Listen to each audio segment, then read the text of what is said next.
Hey, I'm Mike Stottlemyre, and I'm the lead pastor here at the Adamsville Road Church of God in Elkhart, Indiana. And I've been here for about a year and thought I'd take some time today and just share my testimony of how I came to know the Lord. I was raised in a Christian home. In fact, the day I was born, on a Sunday morning at 8 o'clock, my dad was in the choir at 10:30 that morning singing in the choir. And so I was raised in the church, and I knew what the church believed, and I knew what was required of me, and yet I resisted God. And part of the reason I resisted had to do with my own upbringing, in that my parents were immigrants from Europe, and they just loved this country. In fact, my dad was in the Korean War before he was a U.S. citizen, fighting on behalf of our country because he loved this country. I really believed that if I worked hard enough, if I did the right things, then my life would be good and go well. But I really wasn't a Christian. I was so ingrained in the Christian faith that I chose to go to a private Christian college, Anderson University. And so for 3.5 years, God was calling me to surrender my life. And for 3.5 years, during the closing songs in church, there'd be an altar call or an invitation to accept Christ. And I would sit in those seats crying, but refusing to go forward.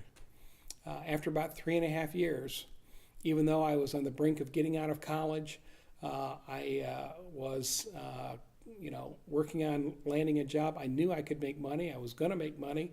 I didn't think that was a problem in my life. I was going to be comfortable, and as it turned out, I was comfortable and did well in the business world, but I still needed to surrender. And so even though everything was going well, I was graduating, I was looking forward to a career and making money and doing all those things, I wasn't complete, and there was an emptiness in my life.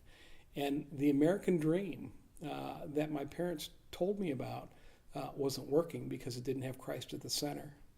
And finally, one day, after 3.5 years of negotiating and struggling and fighting with God and wrestling with God, I decided, you know what, this isn't working. And so I got in my car and I drove to a park in Anderson and sat there in my car by the lake and finally said, God, this just isn't working. Even though my future looked good and I had everything I thought I needed, except for there was no peace, there was no joy. And so I surrendered my life to God that day. It was the greatest decision I've ever made. And to this day forward, I continue to just believe that doing things God's way and God's will is always better than anything you can do on your own. And so in spite of your skills and abilities, in spite of being in this great country, without God, the American dream just doesn't work. And I would encourage you to surrender your life to Him, just like I did 30-some years ago now, and have never regretted that decision to trust God with my life.